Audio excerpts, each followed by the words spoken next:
Olá, vamos ao nosso terceiro vídeo sobre Deus está no controle ou Deus está no controle. Nós fizemos o primeiro vídeo, fizemos o segundo. O primeiro nós falamos sobre predestinação, livre-arbítrio, as questões do destino com mais esclarecimento. Falamos do mesmo assunto, só que dando o exemplo da resignação. E agora nós vamos falar do amor de Deus. E nos 3 vídeos eu fiz introdução, recapitulando o primeiro, no segundo recapitulando o primeiro, agora no terceiro recapitulando o primeiro e o segundo. Então, vamos em frente falar sobre esse maravilhoso assunto. Eu acredito de suma importância por conta das dificuldades que algumas pessoas estão encontrando no relacionamento com Deus. Como pastor, conselheiro, líder, a gente precisa ajudar as pessoas a entenderem o amor de Deus, o sofrimento, e entendermos sobre a ação de Deus no planeta e na humanidade. Então vamos em frente relembrando sobre essa influência religiosa que os deterministas e os fatalistas têm colocado sobre a opinião bíblica e evangélica do povo de Deus. O nosso protestantismo, o catolicismo e as religiões afro-brasileiras, elas têm muito de acreditar em destino. Nós, os evangélicos, costumamos usar uma outra expressão para não termos na base a doutrina espírita do destino.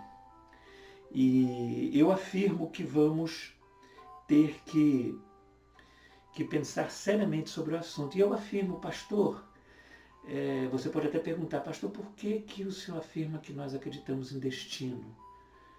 Porque dizemos que Deus está no controle de tudo? Bom, pelas frases do dia a dia que eu quero colocar aqui, como coloquei nos vídeos anteriores. O que tem de ser, será. Pastor, todo mundo tem o destino que merece. Pau que nasce torto, morre torto. Ninguém foge do seu destino. Deus sabe o que faz. O que tinha que ser, será. Tinha que ser melhor deixar quieto.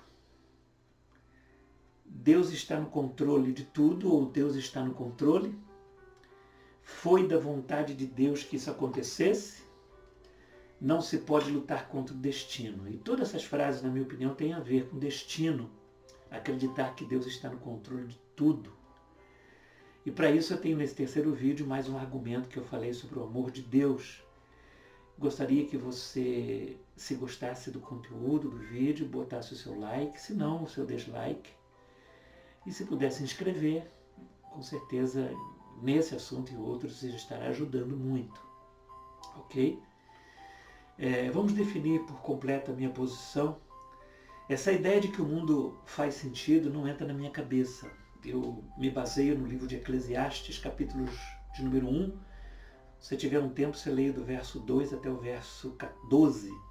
Ali você pode perceber. Mas você possa me dizer, mas pastor, o senhor vai me citar Eclesiastes? Não vale. Bom, eu entendo que esse livro é pouco lido, não é muito aceito, lamentavelmente, ou ele não é entendido. Tanto que quando foram decidir a inclusão do livro de Eclesiastes no cânon do Antigo Testamento, não houve, não faltou, melhor dizendo, que se opusesse à inclusão dele no cânon. Disseram alguns que não é possível que um sujeito olhe para o mundo e diga que o mundo não tenha sentido.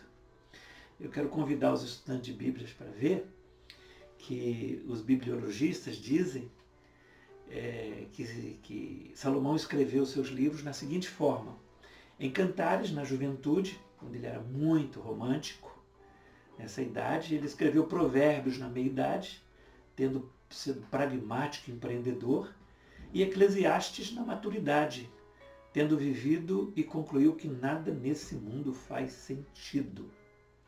Ok? Olha só, capítulo 12, versículo 15. Como acontece ao tolo, assim sucederá a mim. Porque então busquei eu mais a sabedoria?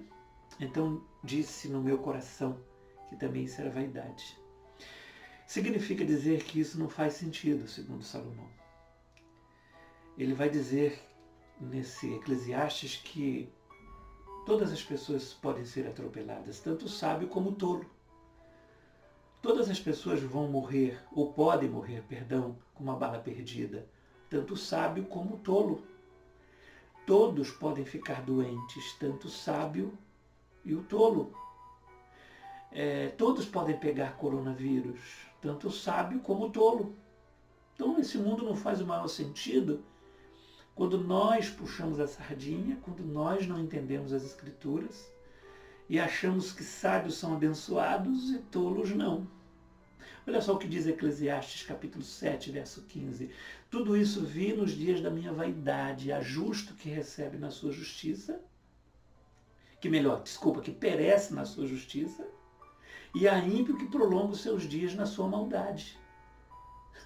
É lamentável. Parece ironia para alguns. Tem um assalto lá na padaria, um pai de família morre com um tiro, ali numa bala possivelmente perdida ou direcionada para ele. O bandido também é baleado porque possivelmente o dono da padaria porte uma arma ou por um policial.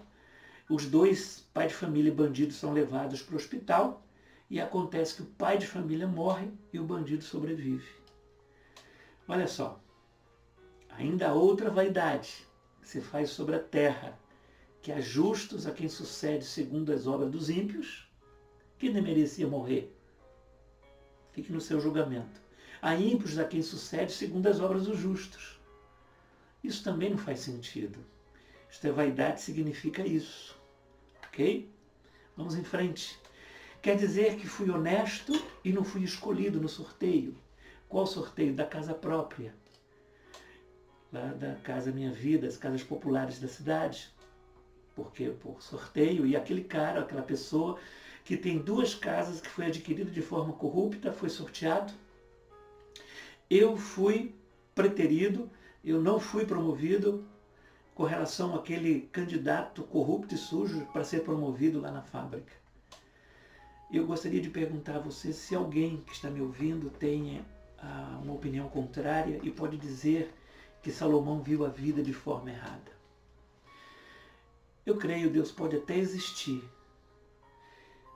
Eu creio na existência de Deus, mas esse mundo ele é conduzido de forma diferente. Esse pensamento de que Deus está castigando o mundo com coronavírus não entra na minha cabeça. Eu não consigo ver isto. Que Deus mandou a pandemia para eu orar mais, para eu jejuar mais, para eu ler mais a Bíblia, para puxar a minha orelha, para eu ser melhor cristão, para eu aprender economia familiar, o meu orçamento, para que eu possa entender que eu preciso ter mais tempo com a família, porque agora estou confinado em casa. Eu confesso para você que eu tenho uma afirmativa sobre essa pandemia e todas que atingiram a humanidade. Preste atenção no que eu escrevi. Não é ação de Satanás, nem vontade permissiva de Deus ou castigo de Deus.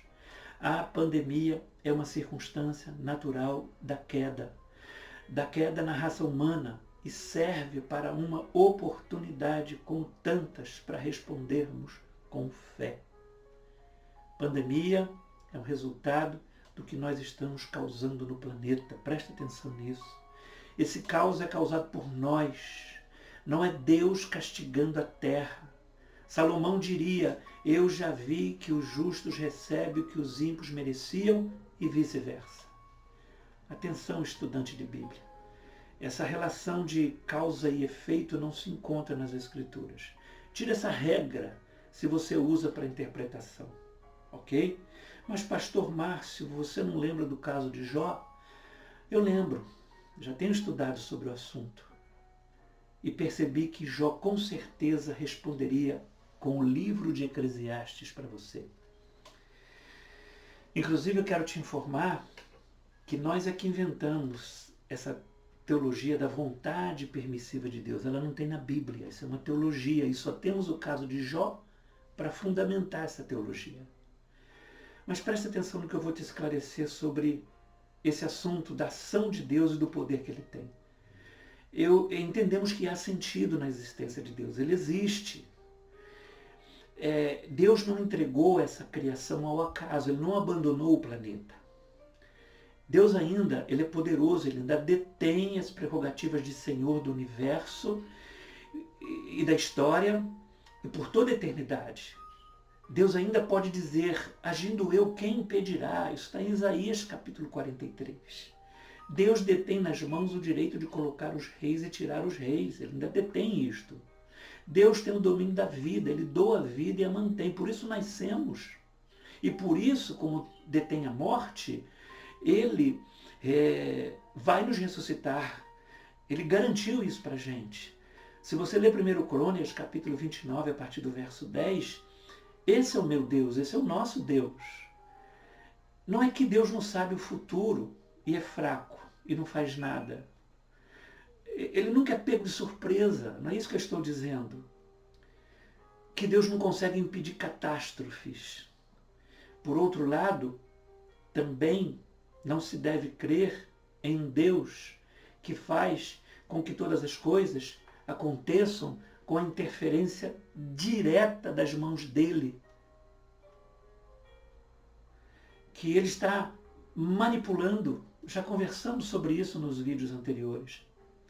Pode soar uma contradição da minha parte, mas nós não sabemos o que está por trás da cortina que chamamos soberania de Deus. Por isso eu não posso dizer nada. Não sabemos nada sobre os propósitos eternos de Deus. Por que a gente diz que está no controle? Por que ele fez isso ou fez aquilo? Preste atenção no que eu vou dizer. É muita pretensão da nossa parte dizermos o que Deus anda fazendo sem sabermos. Temos mais argumentos, eu particularmente escriturísticos, para dizer que essa pandemia não é ação do diabo, não é ação de Satanás, nem a vontade permissiva de Deus ou um castigo de Deus, do que afirmar o contrário. Interessante que todos que, por exemplo, afirmam que a pandemia é uma ação de Deus, que sempre acrescentam a palavra talvez nas suas afirmações. Isso para mim é caracterizado dúvida, não sabe o que está dizendo. Talvez seja para a gente orar mais, talvez seja para jejuar mais, talvez seja para ler mais a Bíblia, e talvez seja. Faça um favor às pessoas que te ouvem, que precisam da sua ajuda, que precisam do seu conselho, da sua orientação, do seu apoio, do seu incentivo. Não diga aos outros isso que está acontecendo porque foi da vontade de Deus. A não ser que você saiba que Deus tenha descido com asas e te diga, isso está rolando por isso, por isso, por isso. E Deus não vai usar esse método de conversar conosco. Já deixou as Escrituras. Eu e você, nós não sabemos de nada, se foi ele ou se não foi. Ok? Não diga aos outros, isso vai acontecer porque em nome de Jesus é a vontade de Deus para a sua vida. Eu vou tomar liberdade de dizer que você não sabe da vontade de Deus para a sua vida, muito menos para a vida dos outros. Porque às vezes não sabemos algumas coisas e queremos dizer da dos outros. Meus familiares antigos diziam que quem está de fora dirige a vida melhor do que o outro, que está lá dentro vivendo da situação. Isaías 55. Quão insondáveis são os seus caminhos, e eu tenho a pretensão de saber. Interessante que não sabemos por onde Deus anda, não conseguimos ver onde estão as mãos de Deus, na maioria das vezes. Aí Deus coloca as mãos em algumas pessoas, em alguns lugares, e a gente não sabe. Nós, a nossa religião, a religiosidade, é que fica definindo onde Deus trabalha, onde Deus põe a mão, ou onde Deus deve trabalhar. E a gente fica dando palpite na vida dos outros em nome de Deus. Você perdeu o emprego porque Deus quis. Perdeu o filho na gravidez. Teve filho porque Deus quis. Morreu atropelado porque Deus quis. Foi para o hospital porque Deus quis. A casa caiu porque Deus quis. Até as maldades pessoais das pessoas invadiram a sua casa, levaram tudo, torturaram a família. Deus é especialista em bala perdida, quando um evangélico morre, ou quando alguém morre, para dizer, olha como é que Deus conduz a bala. Não dá para saber, gente. Como é que a gente vive então, pastor? Nesse mundo perdido, como é que você vive? Primeiro, porque devemos viver em oração constante, sempre, vivendo com humildade, sem saber de nada. À medida que a vida vai nos amarrotando, vai amarrotando a gente vai lidando com o sofrimento, com a fraqueza, alguns lidando com pecados. E a gente vai vivendo a vida fazendo perguntas e acabamos dizendo que não sabemos nada. Sócrates parece que era um pouco mais sensato quando ele disse, eu sei que nada sei. Salomão vai dizer para a gente como a gente deve viver, capítulo 5, versículo 7, porque na multidão dos sonhos há vaidades. Na multidão de sonhos não faz sentido. E muitas palavras. Mas tu teme a Deus. Então, boca fechada. Eclesiastes capítulo 12, versículo 13. Este é o fim do discurso, tudo já foi ouvido. Teme a Deus e guarda os seus mandamentos, porque isto é todo o dever do homem. Teme a Deus, guarda os mandamentos, porque isto é todo o dever do homem, porque Deus há de trazer juízo toda obra, há juízo toda obra, e tudo que há, e tudo que está encoberto, seja bom ou seja mal. O que aprendemos com Salomão? Não fique procurando o que está por trás daquilo que não sabemos, dos bastidores de Deus.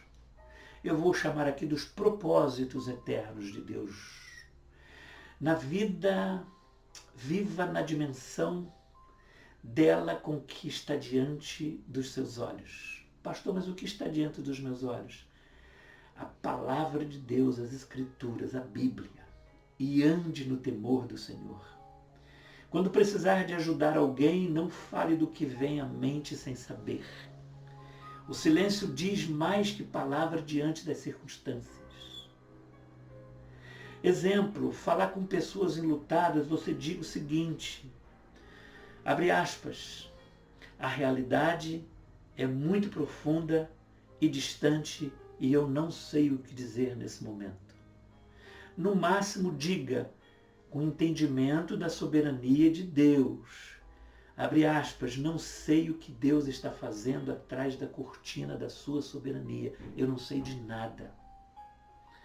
Numa situação de dor, o que fazer ou dizer na figura de um líder, de um conselheiro, de um pastor, de alguém que nos procurou pedindo uma oração e um conselho? Essa pessoa está em pânico. O que se deve falar?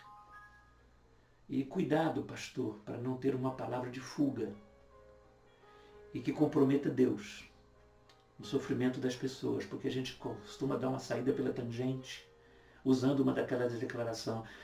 Foi da vontade de Deus. E quem é a pessoa para questionar com Deus, né? Vamos ser um pouco mais maduro. Eu, particularmente, faço o seguinte, eu digo o seguinte, o que posso fazer é ficar com você, chorar junto, pedindo misericórdia de Deus junto com você, em silêncio. Para nós irmos às conclusões, o amor de Deus influencia muito em pensar que não cremos em destino, que não há predestinação e de que precisamos viver nesse mundo sabendo que precisamos tomar decisões e que Deus nos ajuda nessas escolhas. Ariovaldo Ramos, ele disse uma vez em uma das suas literaturas, um Deus que é amor e é onipotente, ele não faz tudo que pode e sim tudo que deve. Só sei que Deus é um amor, que é amor e faz tudo o que o amor pode e deve. Eu estou quase terminando. Eu vejo na Bíblia um Deus que pode ser contrariado e foi. Eu também vejo isso, todas as pessoas veem isso. Você pode ver junto comigo. Na crucificação do seu filho, Deus poderia ter mostrado o seu poder, mas se ele fizesse isso, ele não poderia ter demonstrado o amor por nós. Porque um pai vê um filho sofrer naquela situação histórica, ele poderia acabar de uma vez com tudo. Ele poderia ter atendido a oração passa de mim esse cálice, se for possível. Eu sei que é difícil ouvir o que eu vou dizer daqui para frente, agora nesse momento, porque precisa abrir aspas, né? Deus não é um poder que controla tudo. Ele optou em abrir mão do seu poder para lidar conosco em amor. O que sabemos é que Deus é amor e chamou você para viver a vida. Chamou você para sobreviver. Eu gostaria de te dizer para não encontrar explicações para as contingências e ainda mais dizer sem saber. Faça o que tem feito. Tente mudar as coisas. Faça a sua parte. Contribua doando sangue. Cuide de um parente, da mãe, do vizinho, do irmão, da sua irmã. De tudo aquilo que vier às mãos para demonstrar amor. Se esforce para isso. Não tente salvar o mundo, mas faça a sua parte. Mas menos cabeça, menos explicação, mais oração, mais abraço. Isso não é fuga, isso é coragem. A frase Deus está no controle de tudo, no controle das coisas, que nem mesmo está na Bíblia, a utilização dela, infelizmente, tem causado muita frustração ao corpo de Cristo, distanciado muitos da vontade sobre o amor do Pai, deve ser evitada. Muitas coisas são lançadas lá para baixo do tapete da soberania de Deus, porque não sabemos e culpamos que tudo é Ele. Ele leva a culpa por qualquer coisa que está acontecendo. Só porque Ele é Deus, tudo acontece e a vontade é dEle? Pelo contrário, Deus quer que ninguém pereça, mas que todos cheguem ao arrependimento. Lembrando sobre vontade permissiva de Deus, a única permissão de Deus é a liberdade que Ele deu à terra de fluir conforme as suas leis naturais e espirituais, que são as Sagradas Escrituras. Livre-arbítrio, que nós comentamos, talvez falamos sobre isso. Deixe-me ver se está no... Eu não li de baixo, né? Isso. Deus criou homens livres para escolher entre viver de acordo com a boa e perfeita e agradável vontade dele. Ok? É aí que entra a nossa responsabilidade. Qual é? Precisamos aprender que Deus não causa coisas ruins, mas ao contrário, Ele nos equipa para lidarmos com as probabilidades da vida. Aprenda a usar as ferramentas que Ele nos deu. Deus nos deu a responsabilidade de cuidar da terra. Se a situação está ruim, é porque nós não estamos fazendo a nossa parte. Eu vou generalizar. Maldita é a terra por vossa causa, diz Gênesis capítulo 3, verso 17. Já que vocês destruíram a terra, me tragam ela de volta. Foi o homem que pôs a terra a perder. Deus quer que o homem a traga de volta e Ele mandou o seu Filho, o ser humano perfeito, para ser o principal dos homens, para trazer junto conosco de volta a terra para Deus, com amor. O juízo de Deus é criado pela raça humana. Se está acontecendo, algumas coisas são consequências do nosso pecado. Nós estamos escolhendo o que nós plantamos.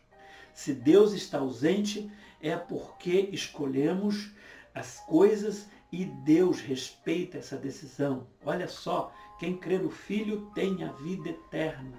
Já quem rejeita o Filho não verá a vida, mas a ira, juízo, a ausência de Deus permanece sobre ele. Não foi você mesmo responsável pelo que aconteceu a você ao abandonar o Senhor, seu Deus?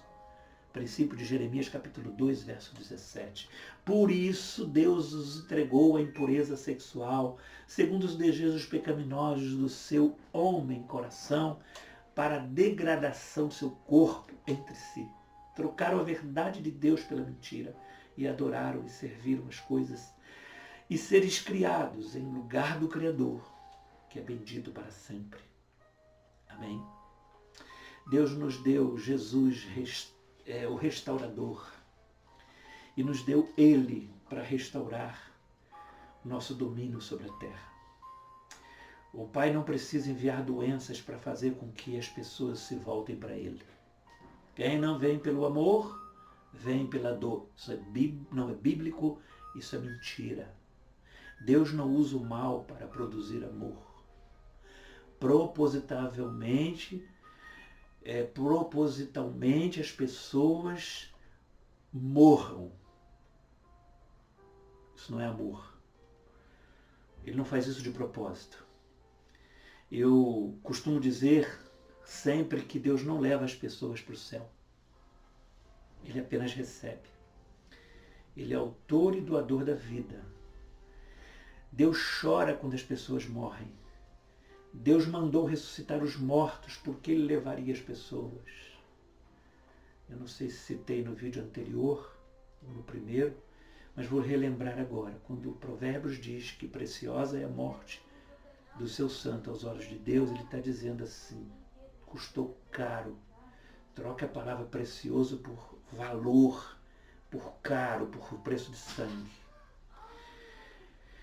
Ou será que você despreza as riquezas da sua bondade, tolerância e paciência, não reconhecendo que a bondade de Deus o leva ao arrependimento?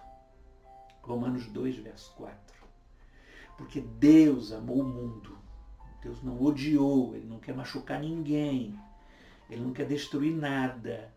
Você constrói e Ele destrói.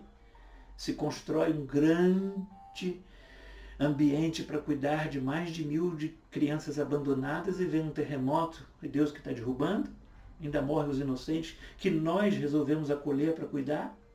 Ele amou o mundo de tal maneira que Ele deu seu Filho unigênito, para que todo aquele que nele crê não pereça, mas tenha vida eterna.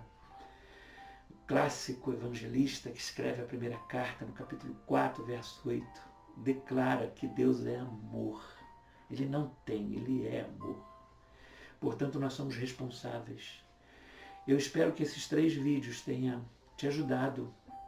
Da minha parte, sei que vou ter alguns questionamentos, algumas coisas que as pessoas vão questionar, mas eu gostaria que você assistisse e me enviasse as suas preocupações, as suas dúvidas com relação aos meus argumentos. Eu espero que a gente tenha entendido e você tenha aberto seu coração para aquilo que foi necessário ouvir nesses 3 vídeos sobre Deus está no controle, Deus está no controle. São 2 colocações que refleti com você. Então, que Deus o abençoe rica e abundantemente.